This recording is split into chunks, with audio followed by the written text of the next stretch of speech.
Ya, estamos, conexión creativa, probando y vamos. Fernando, muchas gracias por venir a Conexión Creativa, te vas a... Muchas gracias a ti por la invitación.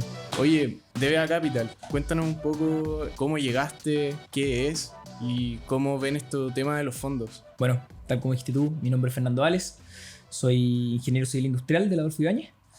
Llegué hace 2 años a DBA, soy analista dentro del equipo de research.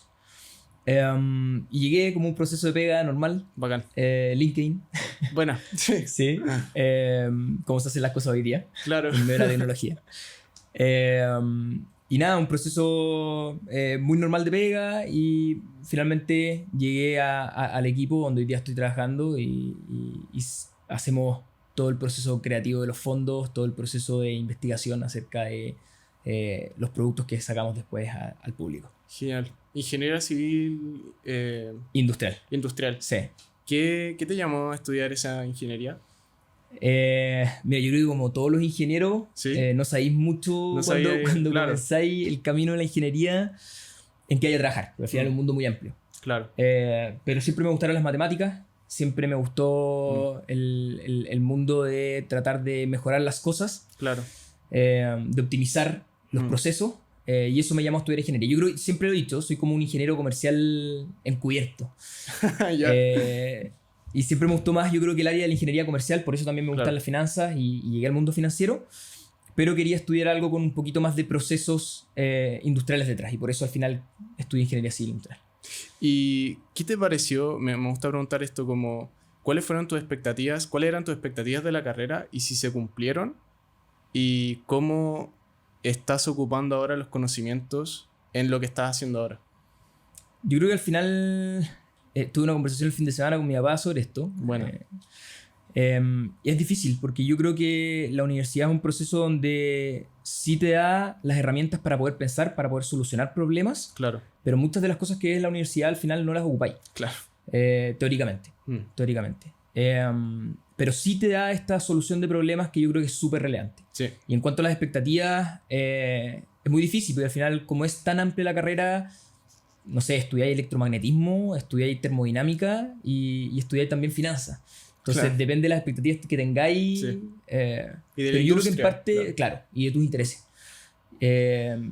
Pero por mi parte, yo creo que sí cumplió dentro de un margen las expectativas que tenía. O sea, por lo menos me dio la forma de pensar que yo necesitaba para dedicarme hoy día a lo que estoy dedicado y que es lo que me gusta. Oye, y en la industria financiera, ¿cómo fue llegar ahí? Y claro, porque igual es bastante amplia. Cuéntanos un poco en qué trabajas ahora, y DBA Capital se dedica a fondos temáticos. Sí, hacemos fondos de inversión, de renta variable. Donde invertimos en las compañías directamente. Yo creo que esa es una gran diferencia entre hoy día las fintech que existen en el mercado. Claro. Que invierten directamente en ETF o en fondos de inversión de afuera. Sí. Nosotros creamos los fondos de inversión. No sé si me estoy yendo a lo más técnico quizás, pero un fondo de inversión es agrupar a personas que tienen los mismos intereses de inversión y tratar de reducir los costos que conlleva invertir. Claro. Para poder efectivamente invertir en este fondo. Y DBA, como compañía, nos enfocamos directamente en los fondos temáticos, que finalmente son fondos de inversión que siguen una tendencia. Okay. Al final, ¿qué es seguir una tendencia? Lo que nosotros creemos que el mundo se va a encargar orgánicamente de hacer crecer. ¿Para dónde va el mundo? Eso es lo que nosotros buscamos. Claro. Y finalmente lo traducimos en algunos fondos en particular. Y eso hace que la gente que crea, por ejemplo, que la digitalización del mundo es importante, pueda invertir en efectivamente ese tema de la digitalización. Y por eso nosotros tenemos un fondo enfocado en el crecimiento de los datos. Claro. O en el caso, por ejemplo, de nuestro fondo más nuevo, el eFund, donde nosotros creemos que el mundo se va a tener que hacer cargo de un problema que es el problema más grande en la historia de la humanidad, que es el cambio climático, que son las emisiones de gases invernaderos. Y ahí nosotros dijimos, oye, aquí hay un problema, tenemos que solucionarlo, el mundo se tiene que encargar de esto, porque si no, no existe más mundo. Claro. Y creamos el fondo temático de la transición energética. Sí. Te quiero preguntar del eFund más a detalle. pero quizá primero preguntarte acerca del proceso que hacen para crear un fondo. O sea, me imagino que son muchas personas, me imagino que hay mucha investigación ahí, Sí. pero ¿nos podrías explicar el proceso como de 0 a 100 de cómo primero tienen la idea, después cómo hacen la investigación y en qué se enfocan, y después cómo llegan a las conclusiones de ya, ¿esto es una tendencia o no? Porque Sí. a veces quizás hacen una investigación y dicen, si es que esto no es tan tendencia como creíamos, Pasa mucho. ¿cómo están seguros de que, oye, esto es una tendencia? Explícanos su proceso.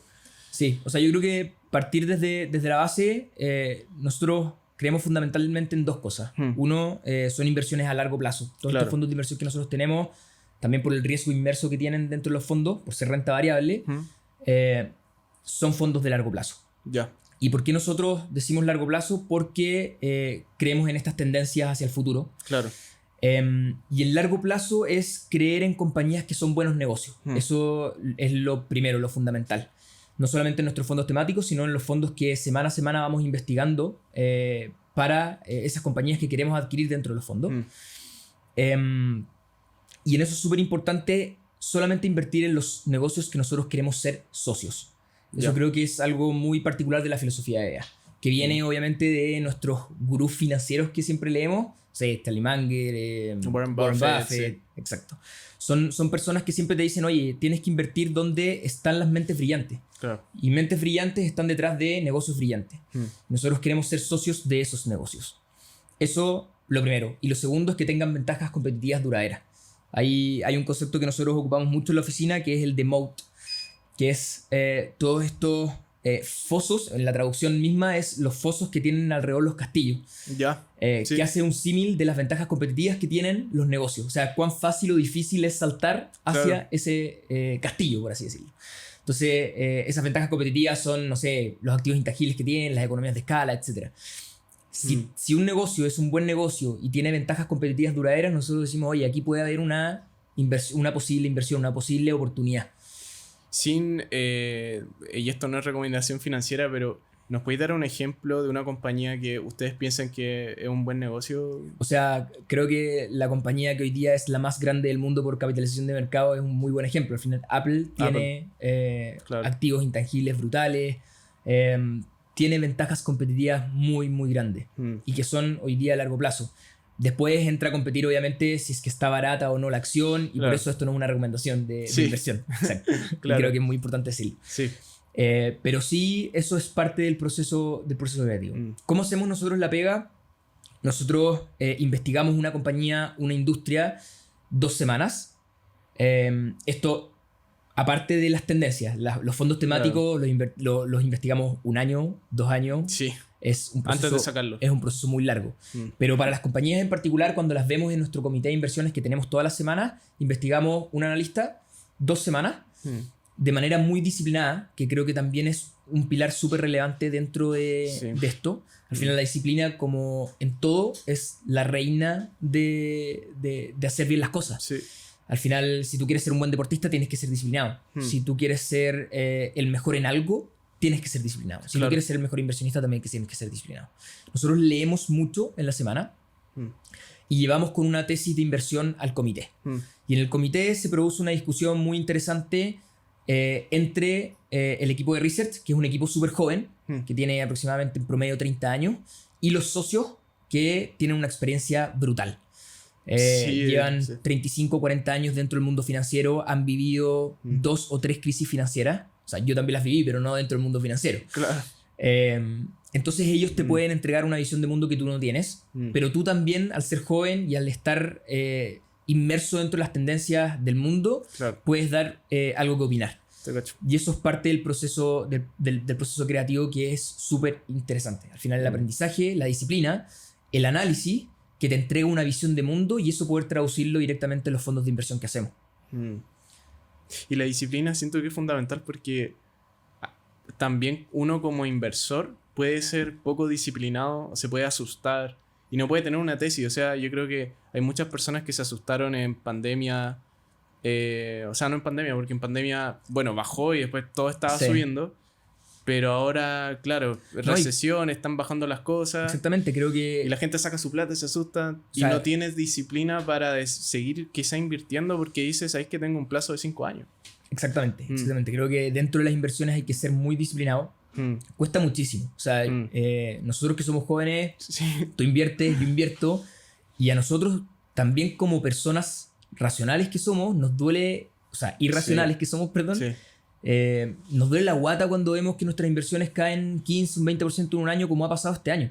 O más, hay acciones que han bajado un 50, un 80%. Es brutal. Sí. Es brutal. Y obviamente que duele la guata. Y eso es imposible negarlo. Pero al final ahí es cuando tú tienes que estar muy fuerte de cabeza y decir, oye, pero esto va a pasar. Ha pasado antes y se ha recuperado. ¿Por qué no va a pasar ahora? Claro. Es parte de un ciclo, es parte de una crisis y es parte de la recuperación. Y por eso la renta variable también es de largo plazo. Porque tienes que esperar las recuperaciones. Sí. Si no eres capaz de esperarlo, entonces no inviertas en renta variable. Invierte en un depósito a plazo. Claro. ¿Podrías explicarle a las personas como la diferencia entre renta fija y variable? Porque ustedes también tienen productos de... Tienen liquidez y deuda privada de Estados Unidos, ¿no? Sí, pero el deuda privada también es de renta variable. Al final, ya no es tan... no, al final tú inviertes en compañías que entregan deuda, pero al final son compañías compañías listadas en bolsa. O sea, tú igual estás invirtiendo en acciones. Exactamente. La gran diferencia entre renta fija y renta variable es que en la renta variable tú no sabes cómo va a variar directamente el precio de esos activos. En la renta fija varían en los bonos los precios, lógicamente, pero en los depósitos a plazo y en parte de la renta fija no varía el precio. O sea, tú sabes cuánto vas a ganar al final del periodo. Y esa es la gran diferencia. ¿Hay algún riesgo también porque la gente tiende a asociar de que en la renta fija hay menos riesgo? Pero ¿hay riesgo igual o...? También tienes riesgo, lógicamente. Los bancos... O sea, de hecho en la parte de bonos, que también es renta fija, tienes riesgos de no pago, por ejemplo. Claro.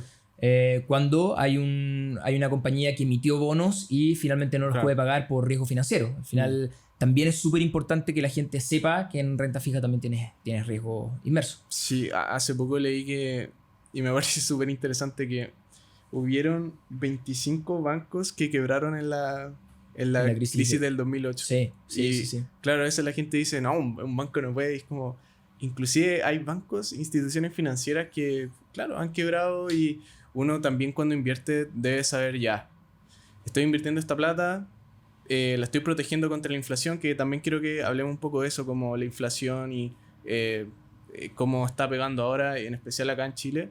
Pero, claro, a veces las personas tienen que tener esos disclaimers como, oye, hay un riesgo asociado, inclusive en los instrumentos más que se supone que no tienen riesgo. Sin duda alguna, o sea, de hecho, en todos los activos financieros, en todos los vehículos de inversión que tú quieras invertir, tienes que leer sobre los riesgos que existen.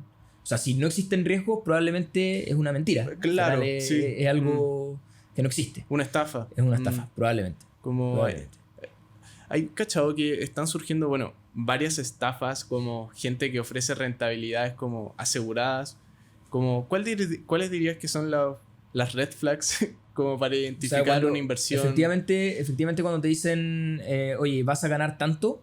Eso no puede pasar, no te pueden asegurar una... A menos de que sea en verdad en renta fija... pero en algo regulado también. Siempre en algo regulado. Sí. Eso creo que es lo primordial cuando veas que quieres invertir en algo. O sea, está regulado por la CMF, por las instituciones financieras.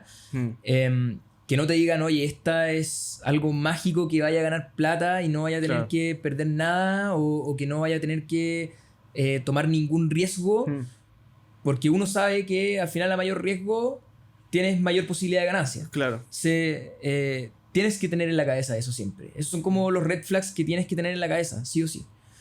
Sí o sí. No hay fórmulas mágicas en nada. Claro. Con lo que decís del riesgo, también uno puede diversificar ese riesgo y también ustedes con los fondos diversifican su, como, no sé si dice exposición, pero ¿nos podía hablar un poco del concepto de diversificación? Sí, al final diversificar es poner los huevos en distintas canastas, en simple. Al final tratar de buscar que tu portafolio tenga distintos vehículos de inversión, dependiendo de los distintos riesgos que tú puedas tomar. Claro. Al final uno lo puede ver por periodo de tiempo. Al final tratar de invertir o tener algo para corto plazo, algo para mediano plazo, perdón, y algo para largo plazo. Y en eso tú tienes distintos vehículos, como ya hemos conversado. Al final tienes renta fija, donde tú dices, oye, me quiero comprar de aquí a un año un auto, Sí. o me quiero ir de viaje, entonces voy a invertir cierta cantidad de plata en depósitos a plazo. Pero también necesito plata para mi jubilación. Claro. O necesito plata para poder comprarme una casa en el futuro, pero todavía no tengo nada decidido. Sí. Y en ese sentido, si tienes un plazo de tiempo de 5 o más años, ya tienes un periodo donde tú te puedas recuperar de las caídas de la renta variable. Y Claro. uno sabe que en la historia la renta variable te ha entregado mayor retorno que el resto de los vehículos financieros. Sí. Entonces, creo que tener un poco, dependiendo de tus objetivos, por así decirlo, de corto, mediano y largo plazo, es muy importante. Sí. Y eso es parte de la diversificación. Claro, y también quería llegar a que sus fondos en sí son diversificados. Exacto. Porque, por ejemplo, el iPhone está Tesla, está Samsung, pero ustedes no están apostando a toda Tesla, sino que está balanceado. Exacto, eso también es importante. Dentro de la misma renta variable y dentro de nuestros fondos de inversión Hay diversificación. hay diversificación. Ya. Es muy distinto tratar de apostarle a una ganadora Sí. que tratar de poner los huevos en una misma tendencia, pero en muchas compañías. Sí. Porque al final nadie tiene la bola de cristal de decir, oye, ¿sabéis qué? Tesla le va a ir increíble y te va a rentar un 50% de aquí a 2 años, por ejemplo. Claro. Es muy difícil saber eso. Mm. Y el riesgo que estás tomando en una sola posición es muy, muy alto. Entonces, eso también es súper relevante de invertir en un fondo de inversión en comparación a solamente comprar una acción. Claro. Porque estáis diversificando en distintas compañías. Una puede caer, 2 pueden caer, 5 pueden caer, pero otras 5 van a subir. Claro. Y la tendencia en general va a estar subiendo. Y de eso se va a agarrar el fondo principalmente para poder hacer crecer tu dinero. Y el eFund, hablando ahora del eFund, explícanos un poco en qué consiste y en qué consiste la tesis del eFund. Sí, mira, y te voy a hablar desde el proceso creativo también. Bacán. Porque creo que ¿Cómo llegó? Sí. es muy entretenido. Al final, como ya te decía, todo esto es mucha disciplina, mucho de leer. Sí. Ahí al final creo que hay un ejemplo muy, muy entretenido que dice el CEO de DBA, Fernando Gómez. Voy a intentar decirlo como lo dice Fernando, él, pero sí. Dice que las oportunidades de negocio son como gotitas en el aire. Que muchas tú las dejas pasar porque no las viste, pero hay otras que tú haces un cruce de información con lo que has leído y con lo que has hablado con compañías, que eso también es súper clave en DBA y es muy diferenciador. Nosotros hablamos directamente con las compañías. Nos juntamos, por ejemplo, con los investors de las compañías a conversar. No sé cuántos analistas tú pueden decir que han hablado con el investor de Apple. Yo hace 1 año y medio atrás hablé con el investor, conversamos, ellos te dan una visión muy distinta del mundo. Qué brillo. Es o sea, muy ustedes entretenido. literalmente hablan con las personas, con las empresas con las que invierten ustedes. Exactamente. Que hagan. Y eso te da una visión de lo que están viendo las compañías, que es muy distinta a la visión de un analista. Sí. De un papel, de un folleto. Es claro. muy distinto. No te van a decir nada muy diferente a lo que existe en los transcripts, quizás en las lecturas de sus ganancias, por ejemplo. Sí. Pero tú cuando hablas, sientes los miedos, sientes las fortalezas, sientes dónde se siente seguro, Claro. entiendes bien cómo están entendiendo el mundo de ellos. Te cacho. Hoy día yo me siento en capacidad de decirte, por ejemplo, tengo ya una relación establecida, por ejemplo, con el investor de Intel, de ASML. Les puedo mandar un mail y decirle, oye, juntémonos en 2 semanas, 3 semanas, cuando tengáis tiempo, a conversar de nuevo. Con él he conversado 3 veces, 4 veces en el año. Entonces, muy entretenido. Bueno, y volviendo atrás, ese cruce de información entre lo que estáis leyendo, lo que hablan las compañías, tú decís, oye, aquí puede haber una oportunidad de inversión. Y eso es lo que nos pasó en el IFAN. Empezamos a meter como criterio dentro de nuestros comités los criterios ESG de sustentabilidad para las compañías. Ver cómo se comportaban. Por ese lado, en una parte... Y por otro lado, nosotros tenemos un book club en la oficina, donde leemos siempre un libro, un capítulo, y lo discutimos al final de la semana. Bacán. Y en ese momento estábamos leyendo Cómo evitar un desastre climático, de Bill Gates, Ya. que había salido hace muy poco. Salió hace poco ese libro. Sí. Y empezamos a discutirlo semana a semana, donde él te plantea el problema. Al final se están generando 50.000 millones de toneladas de CO2 al año. Y te dice cómo tenemos que enfrentarlo para que no nos hundamos como planeta. Claro. Y entre ese cruce de información de que estábamos viendo que lo sustentable venía en camino y que había algo en el tema del cambio climático, dijimos, oye, aquí hay una oportunidad. ¿Para dónde va el mundo? Y empezamos a investigar primero sobre lo sustentable, sobre lo ESG y las compañías que mejor se comportaban, pero al final nos dimos cuenta de que no había un consenso en el mundo sobre qué compañías se comportaban mejor. O sea, veía ahí un ranking de MSCI, de Sustainalytics y del S&P, y en uno, una compañía era muy buena, y en esa misma compañía en otro ranking era muy mala. Entonces tú decías, aquí no hay concordancia. Y ahí tú decías, oye, no, esto, no sé, hay algo raro aquí. No estábamos cómodos con la tesis detrás de este fondo sustentable que podíamos sacar. Te cacho. Y ahí empezamos a meternos de lleno en el mundo del cambio climático. Y dijimos, el mundo se tiene que hacer cargo de alguna forma de hacer crecer esto. Tenemos que solucionarlo como humanidad. Claro. ¿Y cómo lo solucionamos? Invirtiendo mucho. Invirtiendo en la transición energética. Tenemos que pasar de generar energía, de usar energía y de transportarnos de la forma en como lo estamos haciendo hoy día, a hacerlo de una manera diferente. Hoy día esto, y hay un dato, el 70% de las emisiones se generan en estas tres cosas: en uso, en generación y en transmisión de energía. Y ese hacerlo diferente era de manera eléctrica. Y ahí parte la tesis del fondo. Un fondo que se creó en una discusión de 1 año y medio, en un proceso muy largo, yo te diría hasta tedioso, pero al final lo discutís muchas veces. Claro. Tenéis la misma discusión 8 o 9 veces, donde empezáis en un bucle, Sí. porque al final no quieres sacar un fondo por sacarlo. Nosotros realmente, eso creo que también es súper importante en la filosofía de EA. Queremos sacar un fondo que todos creamos fehacientemente en esa tesis. Ya. Y cuando estemos todos cómodos con ella. Hay un ejemplo, por ejemplo, no sé, discutimos muchas veces el tema de la energía nuclear, por ejemplo. Oye, pero... es tendencia. O sea, va a ser importante dentro de este cambio energético, no va a ser importante. Claro. ¿Cuán relevante va a ser? ¿Es peligrosa? ¿No es peligrosa? ¿Tiene muy, muy mala fama? Entonces, ese proceso iterativo es muy nutritivo. Y ahí está un concepto también súper importante que hemos leído en muchos libros y también es parte de los gurús financieros que te mencionaba con anterioridad, de Howard Marks, que es el second level thinking. Al final, nosotros no nos queremos quedar en las obviedades, sino que siempre le queremos dar una vuelta más. Claro. En su libro él dice, por ejemplo, oye, hay una compañía buena, deberíamos invertir en esta compañía. Pero si hay una compañía buena, y ese es el primer orden de pensamiento, pero el segundo orden de pensamiento dice, oye, pero esta compañía, si es buena, todos están pensando que es buena, entonces debe estar cara. Al final tenéis que darle una vuelta más a todo. Y esa segunda vuelta, o tercera vuelta, cuarta vuelta, es lo que generalmente nosotros hacemos con los fondos temáticos. Hasta que te queda algo que tú decís, oye, esto en verdad va hacia allá. Y Fernando, con lo que acabas de mencionar de la energía nuclear, por ejemplo, ¿cuáles fueron sus conclusiones? ¿Porque estaban pensando en incluirla en el fondo?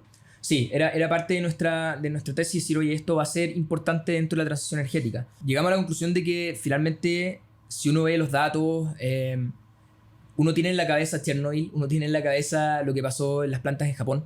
Hay datos muy buenos que relacionan las muertes por generación y la energía nuclear no está dentro de las primeras. Claro. Y es muy bajo. Y lo otro es que es de las energías más limpias que existen. Sí.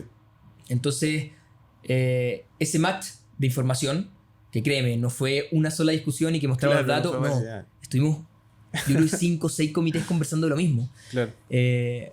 Porque obviamente, como todo en la vida, habían detractores y había gente que en verdad lo quería incluir. Y finalmente dijimos, oye, si es que existen compañías que pasen los filtros financieros, que si quieres después conversamos de los filtros más en profundidad,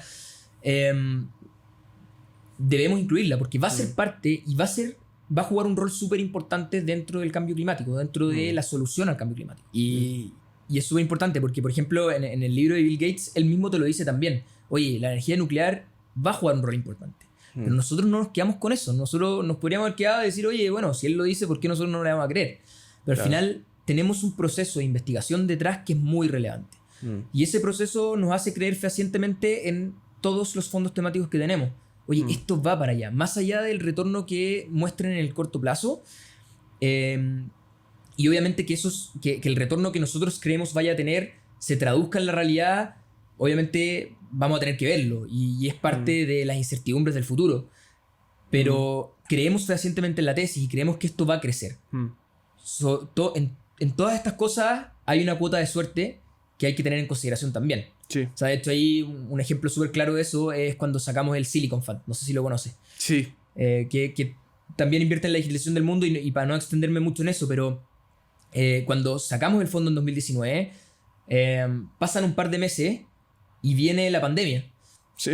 Y lógicamente nadie de nosotros preveía la pandemia. Claro. Y veía que la digitalización se iba a acelerar como se aceleró. La digitalización iba a llegar tarde o temprano. Claro. Y nosotros creíamos en eso, el crecimiento de los datos. Pero cómo creció por la pandemia fue brutal. Sí. Entonces, son esas pequeñas cuotas de suerte que siempre van a existir. Claro, y el contexto, y para que la gente como que lo entienda, Silicon Fund es, creo que el fondo más rentable de Chile hasta el día de hoy. Hasta el día de hoy, exactamente. Claro, como sí. Se pegó un 70% en un año, ¿no? Sí, el año, el 2021. Sí. Fue brutal, sí. Bueno, Francisco Ackerman, colaborador y socio, y ahí le mando un saludo. Él había invertido ahí. Sí, es un fan es un fan del Silicon, sí. Bueno, y Silicon, al igual que MedTech y al igual que muchos de sus fondos, y esto me gustó porque estaba viendo que ustedes hacen como análisis en YouTube y muestran un poco sus tesis de inversión, y en el MedTech específicamente yo me metí porque dije ya, quizás le fue bien al MedTech en pandemia porque se estaba invirtiendo en medicina, y su charla era de ok, ¿por qué el MedTech no es solo pandemia y por qué es tendencia a largo plazo? Y ¿nos podéis también explicar un poco eso? A grandes rasgos, la tesis detrás del MedTech es, oye, la población se está haciendo cada vez más vieja. Claro. Se está generando una inversión de la pirámide, por así decirlo, donde ya la gente mayor no es el tope de la pirámide, sino que va a ser la base de la pirámide. Sí. Se va a dar vuelta esta pirámide y vamos a necesitar mayor tecnología médica para poder hacernos cargos de que la vida sea mejor en ese futuro, en ese tope de edad, por así decirlo. Y en eso justamente invierte el MedTech, más allá de la pandemia, donde de hecho muchas compañías no les fue tan bien por el hecho de que muchos procedimientos médicos se dejaron de lado por el COVID. Yeah. Entonces, en ese sentido, el MedTech apunta nuevamente a una tendencia a largo plazo, que son las tendencias que nosotros nos preocupamos. Y que es la tendencia de, oye, la población se está envejeciendo, tenemos que hacernos cargo de ello. O sea, claro, como no es solo pandemia, sino que es más allá, son 3 años, son 5 años, es un horizonte de inversión. Es un horizonte de inversión, exactamente. Claro. ¿Cuál es el horizonte de inversión del eFund? Mira, del eFund, al igual que en la renta variable en general, siempre nosotros lo vemos como a largo plazo. Tienes que ser capaz de recuperarte de estas caídas, como te decía en un principio.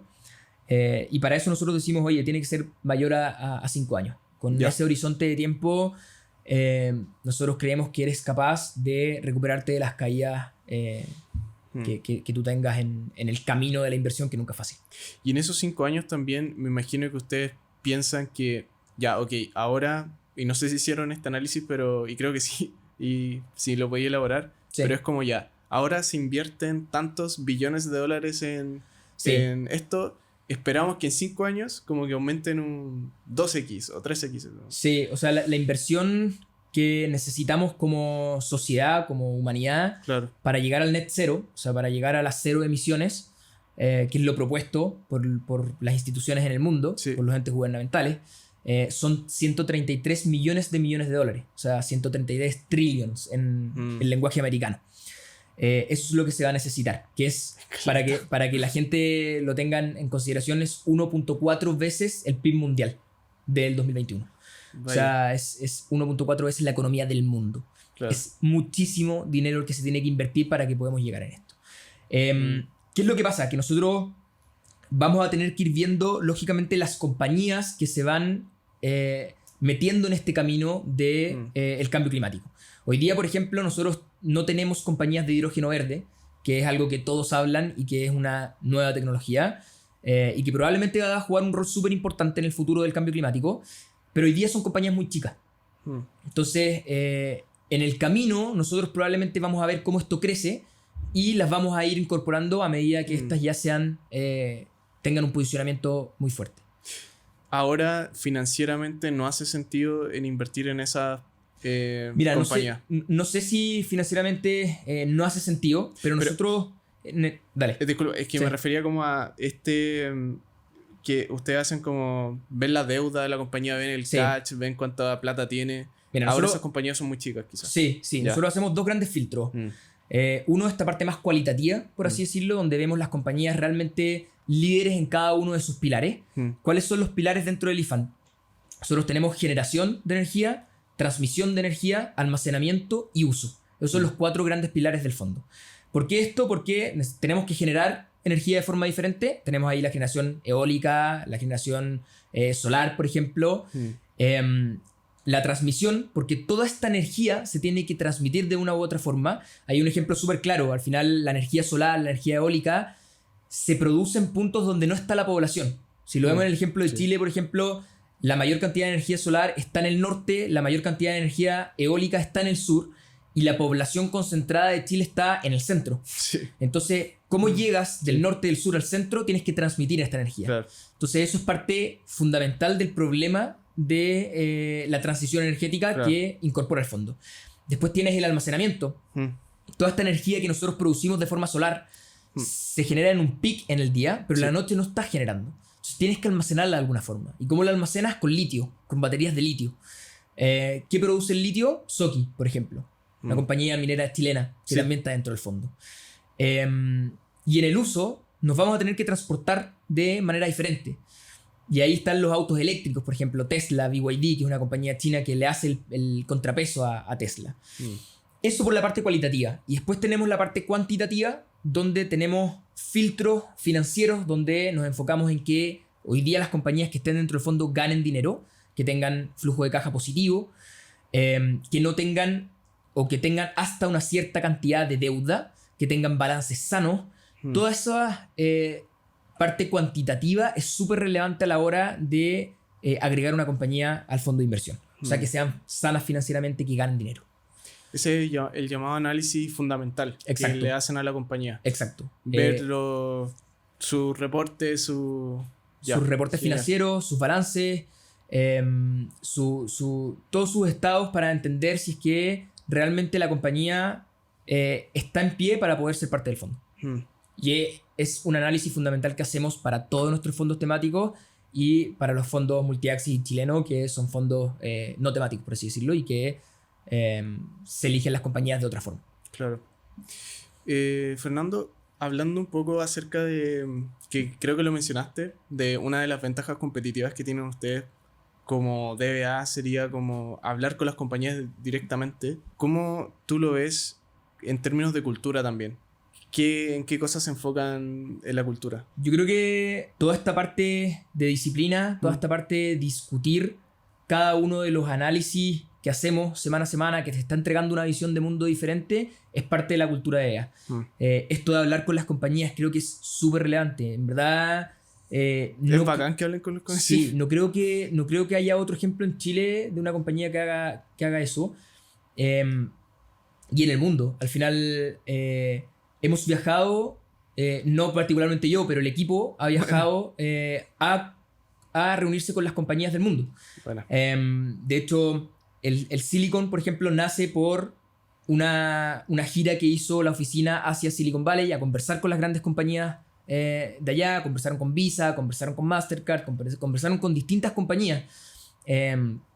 Ahora tenemos gente que está en Europa y que han conversado, por ejemplo, con la Bolsa de Londres.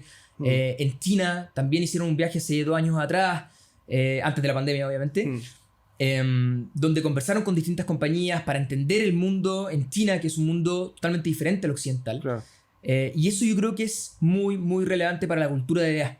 De hecho, hay un ejemplo más personal. Hace un par de meses atrás hablé con Worldline, una compañía que estaba investigando. Termino de conversar con ellos y me dice: oye, ¿y vas a venir a París en algún momento? Una compañía francesa. Dice: mira, no están mis planes hoy día ir a Francia. Estábamos en pandemia. Claro. y más encima los pasajes carísimos. Sí. Y me dice: bueno, pero cuando vengas, por favor avísame, vamos a las oficinas, y eso es lo entretenido. Al final estableces una relación, Sí. vas a las oficinas, Sí. entiendes el negocio por dentro. Claro. Y eso creo que es súper importante dentro de la cultura. Y se basa en algo muy fundamental que siempre decimos nosotros. Al final, todos vemos en el mundo a BlackRock, a JP Morgan, que son estas grandes compañías que hacen los fondos de inversión en el mundo. Sí. Y nosotros decimos, oye, ¿qué tan diferentes son ellos de nosotros? Probablemente hay un par de lucas de diferencia. Ellos tienen mucha más plata que nosotros. Unos pero a trillones nivel- de diferencia. Sí. Pero a nivel de inteligencia no son diferentes. Nosotros tenemos las mismas capacidades y podemos hacer los mismos fondos de inversión o tan grandes en nivel de capacidad, Sí. pero desde Chile, desde acá. ¿Por qué no? Nosotros podemos investigar de la misma forma, podemos hacer exactamente lo mismo que hacen ellos y de mejor forma también. Podemos hablar con las compañías, podemos hacer todo. Y es solamente el hecho de que nos separa mandar un mail Claro. a la compañía y juntarnos por Zoom. Y no juntarnos de manera presencial porque ellos están en Estados Unidos y nosotros no. Claro. Pero se puede hacer. Podemos hacer productos desde acá y productos de mucha calidad. Sí, de hecho, esa es como un poco también nuestra tesis como podcast y por qué lo empezamos también, porque al final era como, oye, hay gente creativa acá en Chile y yo era muy fan de muchos podcasts en Estados Unidos, donde habían, no sé, Steven Pinker, como profes de Harvard que iban a hablar y daban conferencias y eran bacanes, pero yo decía, oye, eso no es tan cercano y no hay quizá un podcast latino, ¿cachai? Chileno. Y yo creo que tenemos creatividad y tenemos mucho talento acá en Chile. Exactamente. Desde la música, en los fondos, ¿cachai? Que también hay fondos chilenos que, ¿por qué no? Nosotros también podemos competir con Con la los gente mejores allá, del mundo. claro. Concuerdo totalmente. Al final, si uno ve nuestros fondos temáticos, están a la altura de cualquier fondo a nivel mundial y no se les comparan. Al final, no sé, tú ves la comparación del Silicon con el resto de los fondos de digitalización del mundo y a lo más se parecen un 60%, un 50%, porque no hay ninguno que se haya creado de la misma forma, con la mentalidad Claro. que tienes. Son mentalidades diferentes. Sí. Tú puedes encontrar un fondo tan bueno o mejor también, lógicamente, pero son mentalidades diferentes. La forma de crear es diferente y tenemos una muy buena capacidad desde Chile. Tenemos el potencial para hacerlo todo desde acá. Hay tremendas personas. Sí. No solamente en DA, sino que en Chile en Sí, general, como dices tú. sí, Creo que sí. eso es muy, muy importante. Sí, claro. Bueno. No solo en DBA, también hay otras compañías que Sí, que están haciendo lo tremenda mismo. pega. Sí, Están haciendo tremenda pega. sí, es De bacán. forma diferente, ¿eh? De forma diferente, pero tremenda pega también. Sí. Al final la tesis es como ya, las personas están invirtiendo de una forma mucho más sin filtros. Porque claro, antes, acá vino, hace poco hablamos con la COO, la gerente de operaciones de Buda, Sí, perfecto. y ella nos decía, oye, cuando yo quería empezar a invertir, el filtro en una compañía que ella cotizó, bueno, chilena, era, tenéis que tener un patrimonio de, o sea, en el banco 50 palos, ¿cachai? Sí, po. Y no todos tenemos 50 No. palos en el banco para... Y ustedes como ya, podéis invertir desde 1000. O sea, creo que eso es Eso parte es bacán. fundamental de la pega que tenemos que hacer dentro del mundo financiero. Al final, democratizar las finanzas y educar. Que yo creo que, claro, sin filtros de patrimonio, pero sí con filtros de, oye, entiende lo que estás invirtiendo. Sí, Aprende a entender cada vehículo financiero por sí solo. Y ese es un rol que nosotros tenemos que jugar. O sea, es un rol súper importante de no ser solamente los que te ofrecen productos, sino que te educan para que tú puedas decidir qué producto quieres adquirir. claro. Eso Y- creo que es súper relevante. Sí, totalmente. Y tomando en cuenta eso que dices de educar, ¿nos podéis contar un poco acerca de la inflación? Porque siento que hay mucha gente que tiene mucha desinformación y a veces se politiza mucho el tema, pero Sin duda. ¿me puedes hablar como desde quizá la perspectiva de sin sesgos ni nada, como qué es la inflación O sea, y sin por qué sesgo no? siempre es muy difícil. Eh, Todos tenemos Todos sesgo, tenemos sesgo, pero hablarlo un poco más fundamental. ¿Por qué tenemos una inflación tan alta y cómo lo ves?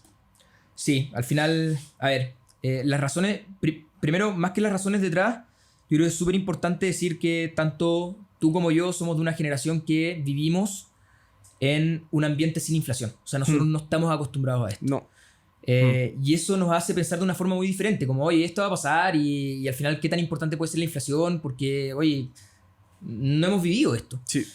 Entonces, eso yo creo que puede estar a punto de cambiar. O sea, podemos estar enfrentados a una década donde la inflación sea más alta. Sí. Y tenemos que estar preparados para eso. Y eso también es muy importante en relación a lo que ya conversábamos. Si va a haber una alta inflación, tenemos que estar preparados de manera educativa. O sea, tenemos que entender cómo protegernos ante la inflación. Sí. Y por eso el rol tan importante que tenemos que jugar todos en esta educación constante financiera. Ahora, las razones detrás, tú tienes motivos intrínsecos, o sea, motivos dentro del país y motivos fuera del país. Existe una disrupción de la cadena de suministros que ha hecho que los precios se eleven. Existe también conflictos geopolíticos como el que hemos visto entre Rusia y Ucrania, que ha hecho que los precios de los alimentos también suban.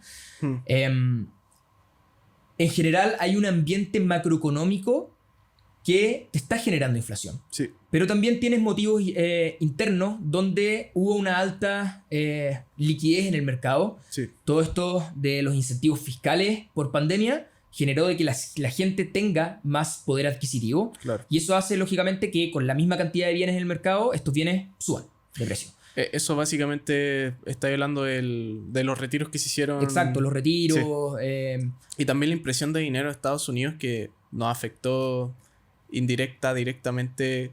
Se imprimió mucha plata en pandemia. Claro, exactamente. O sea, al final tienes tantos motivos externos como internos que generan de que hoy día hay una alta inflación.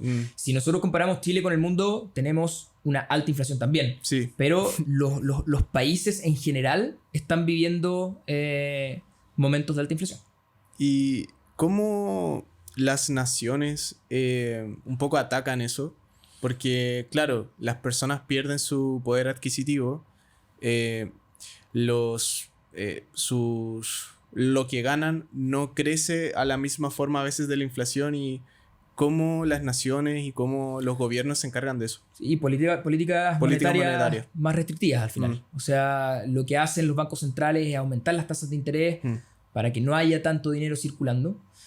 Y eso genera un frenazo en la economía. Lo que estamos viendo, de hecho, hoy día en Estados Unidos, donde las tasas de interés están en récord. Sí. Y eso hace de que poco a poco la inflación vaya decantando. Vamos a ver otras cosas que van a hacer que la inflación de por sí caigan, como estos disrupciones de la cadena de suministros que empiecen a aliviarse, que se ha dado en gran caso por el tema del COVID en China. O sea, el tema de las políticas cero COVID en China, que fueron bastante fuertes allá. Que han sido bastante fuertes y siguen siendo, genera de que todos los productos que pasan por China, que son bastantes, haya una disrupción en la cadena y genere también que haya una disrupción en los precios.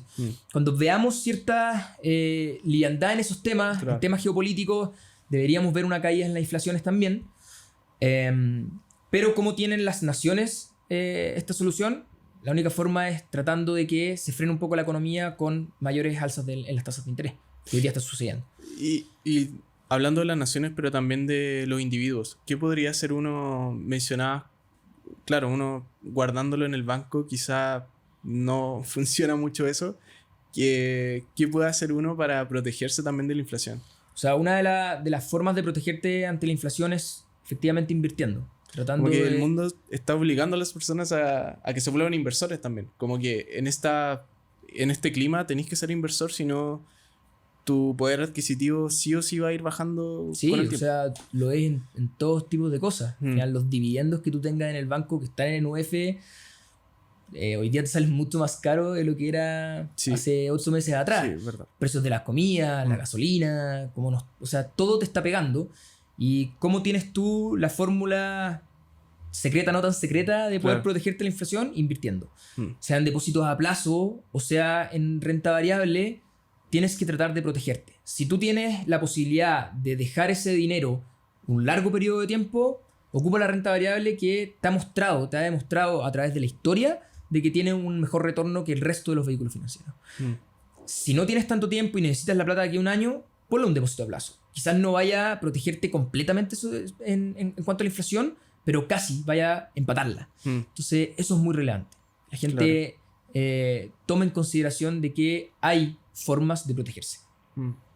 Y Fernando, preguntarte porque también el podcast está muy cercano al de la COO de Buda, que nos hablaba de que la tesis de las criptomonedas es un poco atacar la inflación, un poco cambiando un poco el uso del Bitcoin y protegerte con eso. ¿Ustedes han pensado en inversiones en criptomonedas? A ver, es imposible, sobre todo con nuestra visión de mundo, quedarse atrás en temas de criptomonedas. Claro. Lógicamente lo hemos analizado, hemos conversado acerca de esto, como te he dicho en todos los temas, lo hemos discutido muchas veces. Sí. Pero hasta el minuto no le encontramos un valor fundamental a las criptomonedas como tal. Entonces, por nuestro sesgo de fundamentos, claro, es muy difícil que nosotros invirtamos en criptomonedas. Es complejo. Sí, es complejo. Porque quedarse atrás de una tendencia que ha sido súper recurrente en el mundo los últimos años, es complejo, pero al final está un poco fuera del foco que nosotros tenemos como idea. Lo que nosotros sí creemos que tiene un valor detrás es la tecnología que hay detrás de las Bitcoin, claro, que son al final el blockchain. Sí. Pero más allá de eso es difícil. Al final esto de descentralizar un poco una moneda es complejo, sobre todo si tú empiezas a ver datos de la cantidad de riqueza que está centralizada por solo algunos personajes en cuanto a Bitcoin. También está muy enfocado en algunas personas, sí, en cierta cantidad de poseedores, por así decirlo. Entonces tampoco está tan descentralizada, por así decirlo.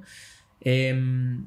No sé, tiene muchos temas alrededor que hacen ruido, que vamos a ir viendo cómo se desenvuelve en el camino, pero sí hay un valor en la tecnología detrás. Yo creo que la tecnología detrás podría tomar relevancia.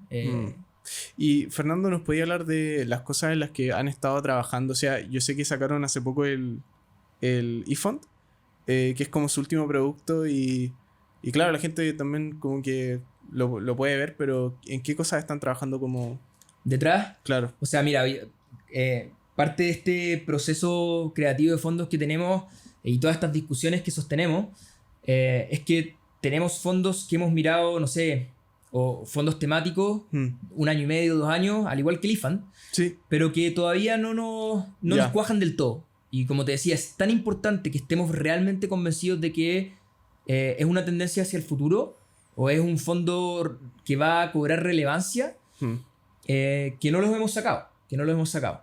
La verdad no sé si puedo dar la información de cuáles son los fondos y sobre qué, pero sí, que estamos trabajando en distintos otros productos siempre. O sea, bacán. Cada uno de los integrantes del equipo de research, los socios, siempre están mirando oportunidades, diciendo, oye, aquí puede haber algo. Claro. Tratemos de buscarle una vuelta, veamos cómo se da. Si no es para sacar un fondo temático, veamos la industria y veamos qué compañías son relevantes y las compañías llevémoslas a comité para ver si son parte del fondo del Multiaxis, que es nuestro fondo global. Sí. Pero siempre estamos mirando las oportunidades que nos entrega el mundo. Que son escasas, pero existen. Claro. Y en cuanto a, bueno, lo hablábamos un poco de cómo están intentando llegar a las personas. Porque te mencionaba que BlackRock tiene un TikTok ahora. ¿Cómo ustedes están intentando llegar a las personas en esta nueva nueva era? O sea, Microsoft hace poco también caché que tiene un TikTok, o sea, tiene un podcast y lo suben a TikTok. Entonces, claro, siento que ahora las cosas van muy rápido y hay muchos medios de difusión. Sí, es súper difícil llegar a las personas porque la información es muy, muy rápida y está dando vueltas y hay demasiada información. Claro. Pero parte de ese proceso de cambio es el que todos tenemos que ser parte. O sea, tenemos que subirnos porque si no nos deja atrás y al final no llegamos a nada. Lo que sí sabemos es que la gente quiere información rápida y quiere información a la vena. Y en ese sentido tratamos de llegar a ellos por Instagram, por TikTok, a través de estos videos cortos, tratando de transmitirle a la gente información rápida, corta, precisa, que te dé un punto de atención y que no sean tantos los puntos de atención que tengas que tomar como receptor. De esa forma intentamos llegar a través de un blog también. Tenemos un blog en DDA que los invito a todos a que lean acerca de nuestro blog, porque al final ahí también está nuestra filosofía en cada uno de nuestras columnas, un poco más extensas lógicamente que estos videos cortos en redes sociales. Pero ahí puedes ver todo lo que hemos conversado también, cuando hablamos con las compañías, nuestros procesos, cómo vemos el mundo, etc. A través de blogs, a través de videos. Tenemos estos videos en YouTube donde explicamos las tesis que has visto tú mismo. Sí. Tenemos ciertos webinars donde tratamos de que la gente vaya a aprender un poco más, porque se da algo que no se puede dar en las otras medios de comunicación, claro, que son la conversación. Al final ahí tratamos de dejar siempre 15, 20, 25 minutos a preguntas. Y eso creo que es súper relevante, porque al final con lo que más te queda ahí es con lo que la gente pregunta y tú le puedes dar una respuesta mucho más directa a esa persona. ¿Cuáles son las dudas más frecuentes que hacen? ¿Son preguntas como que ustedes, el público, puede preguntar así como? Yo creo que son muy diversas. ¿Sí? Son muy diversas. Generalmente te preguntan sobre retornos que obviamente nosotros no podemos asegurar. Te preguntan sobre las mismas tendencias de lo que estemos hablando en el minuto. Cuando yo he hecho los webinars del Silicon, por ejemplo, que es el mundo más cercano a mí, te preguntan de todo, desde qué está pasando en China, Taiwán, Estados Unidos, hasta sobre una compañía en particular. Entonces es muy, muy interesante. Salen preguntas interesantes que al final también te ayudan a ti como analista a ver el mundo como lo están viendo las personas. Entonces creo que es muy bueno. Esa interacción creo que es la mejor que se puede dar. Oye, Fernando, muchas gracias por venir acá a Conexión Creativa. De verdad que a ustedes por... Una muy buena charla. Aparte, acercar temas complejos de forma simple, siento que esa es la mejor forma de llegar a las simplificarlo, personas. No sé si se pudo, pero un gusto estar acá. Gracias por la invitación y cuando quieran, la verdad que estamos abiertos a conversar sobre esto siempre. Bacán. Y recuerden seguirnos en nuestras redes en Conexión Creativa Podcast. Estamos en TikTok, Spotify, YouTube, Instagram, estamos en todos lados. Así que nos vemos en otro episodio de Conexión Creativa. Cuídense. Chau.